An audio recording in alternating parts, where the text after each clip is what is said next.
Today, we're looking at World War I, specifically the powder keg and the match that set it off. It's a conflict with overwhelming complexity, shifting alliances, and a staggering scale that literally reshaped our globe. So how did a single assassination in 1914 manage to drag 70 million people into the deadliest conflict the world had ever seen? Well, before a single shot was even fired on the battlefield, aggressive nationalism and a furious race for armaments had already created a massive European powder keg. The atmosphere over there was practically vibrating with fear and hatred. Nations were actively building up enormous armies and navies, all in the name of self-defense, of course. For example, in 1912, Germany began constructing this massive navy, including the Imperator, which was one of the largest ships at the time. This aggressive colonial expansion and massive stockpiling of weapons created a deep sense of suspicion, especially between powers like Britain, France, and Germany. Basically, everyone was armed to the teeth, and everyone was just waiting for something to happen. And because of that growing nationalism and suspicion, countries started building defensive pacts. Early 20th century Europe became rigidly divided into two highly hostile camps. On one side, you had the Triple Alliance. This was initially formed by Germany and Austria-Hungary, and later joined by Italy in 1882. Now, to counter that growing power, France, England, and Russia eventually formed their own group, the Triple Entente, in 1907. But you have to understand, these weren't just friendly agreements, they were strict military alliances. It meant that if one nation was pulled into a fight, its allies were bound by treaty to jump in right alongside them. Europe had effectively become a gigantic trap, just waiting to be sprung. And the literal match that ignited that trap was the assassination of this man right here, Archduke Francis Ferdinand, the heir to the Austro-Hungarian throne. On June 28, 1914, he was visiting the Bosnian capital of Sarajevo. A secret society known as the Black Hand, who wanted to unite all Serbians into a single state, planned the hit. And a 19-year-old nationalist named Gavrilo Princip was the one who pulled the trigger. This isolated act of violence in the Balkans was exactly the spark that those heavily armed and rigidly allied nations had been dreading. What happens next is a rapid, unstoppable domino effect. Following the assassination, Austria-Hungary sent an ultimatum to Serbia with 11 severe demands. When Serbia refused some of them, Austria-Hungary declared war on July 28th. Now remember those rigid alliances? Because Russia felt honor-bound to defend Serbia, a fellow Slav nation, they began mobilizing. That triggered Germany to declare war on Russia. And since Russia was allied with France, Germany declared war on France too. When Germany then invaded neutral Belgium to reach France, Britain issued an ultimatum, was completely ignored, and declared war on Germany. Just like that, in a little over a month, the entire continent was completely ablaze. Which brings us to the industrial meat grinder, a new kind of warfare. You know, when troops marched off in August of 1914, a lot of them actually believed they'd be home by Christmas. But hopes for a short, glorious war vanished almost immediately. Just look at this landscape. These deep trenches eventually stretched all the way from the English Channel down to Switzerland. We're talking about a staggering 350-mile continuous line of dugouts and barbed wire that became the defining landscape of the Western Front. At first, massive armies clashed in mobile battles, like the Battle of the Marne, where French and British forces managed to halt the German advance on Paris. But as those mobile battles stalled, soldiers were quite literally forced to dig into the earth just to survive the unprecedented volume of deadly machine gun fire and heavy artillery. It wasn't about outmaneuvering the enemy anymore. It was a bloody stalemate where men lived out in the dirt, seeking shelter from constant bombardments that turned the whole environment into a barren, crater-filled wasteland. I want you to really imagine the visceral daily life of the soldiers trapped in that stalemate. They weren't just fighting the enemy across no man's land. They were tormented by rampant lice, enormous rats, freezing rain, snow, and this deep, inescapable mud that caused devastating diseases. And then there was the terrifying introduction of chemical warfare. At the Second Battle of Ypres, German forces unleashed lethal clouds of chlorine gas, forcing troops to use crude gas masks and kicking off a horrifying new arms race. Plus, the constant threat of shrapnel and devastating shell splinters made even poking your head above the trench line an incredibly deadly gamble. And the military strategy adapted to this horror in the worst way possible. By 1916, leaders realized a swift breakthrough just wasn't likely, so the strategy shifted to simply grinding the enemy down.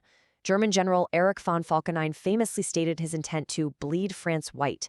He targeted the symbolic fortress town of Verdun, hoping to force France to throw every single man into its defense until their army was completely depleted. The French forces met this with the famous cry, "They shall not pass," and they held the line, but at an unimaginable cost. Over 365,000 French casualties, with the Germans losing almost as many.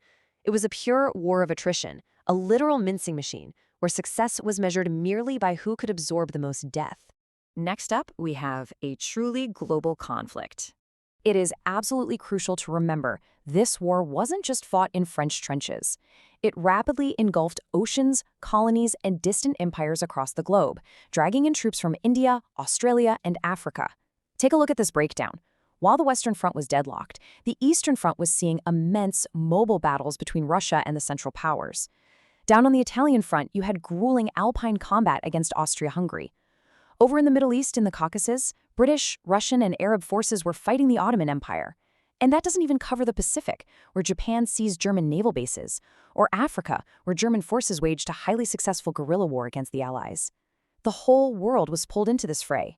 And as the conflict grew, the brutal tactics of total war extended far past the battlefield, bringing unimaginable suffering directly to civilians.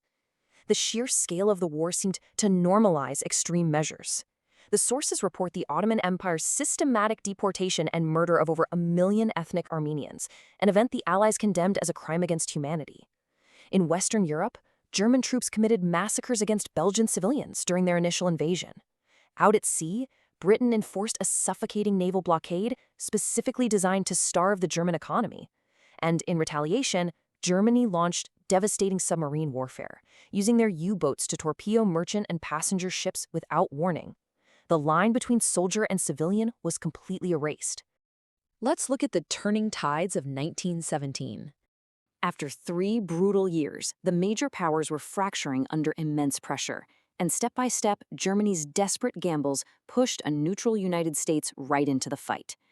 Initially, the US wanted absolutely no part of Europe's conflict, but tensions skyrocketed back in 1915 when a German U-boat sank the British liner Lusitania, killing 128 Americans. Fast forward to 1917, and Germany, desperate to starve Britain out, gambled again by resuming unrestricted submarine warfare, sinking ships on sight. Then came the final straw, the Zimmermann telegram. British intelligence intercepted a message where Germany actually encouraged Mexico to attack the US.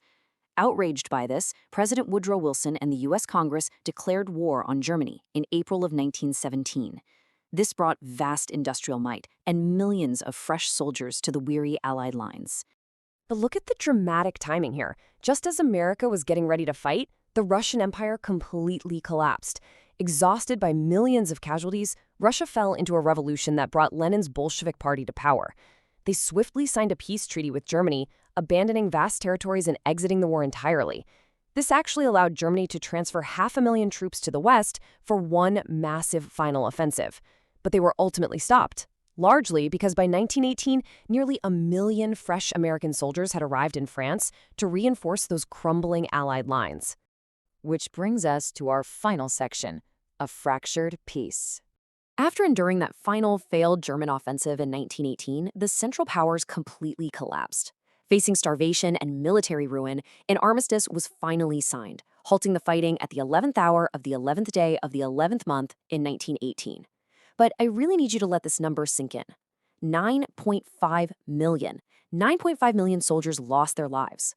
To put that into perspective, that is roughly 1 in every 8 men who fought. The devastation is almost impossible to comprehend. And that's alongside 21 million wounded and 7 million civilians killed through famine, disease, and violence. The economic foundation of all the participating nations was absolutely ruined, laying the groundwork for the Great Depression that would hit just a decade later. In June of 1919, the victorious nations gathered at the Palace of Versailles. They established the League of Nations with the goal of preventing future wars, but they also drastically redrew the map of the world.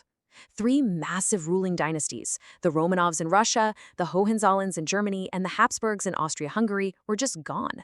The Ottoman Empire was dismantled, and entirely new nations like Poland, Czechoslovakia, and Yugoslavia were carved right out of the old empires. But the Treaty of Versailles terms for Germany were incredibly harsh. This wasn't a negotiation, it was a punishment dictated by the victors. Germany was forced to accept a highly controversial war guilt clause, taking sole responsibility for causing the war. They were saddled with an impossible $33 billion reparation bill.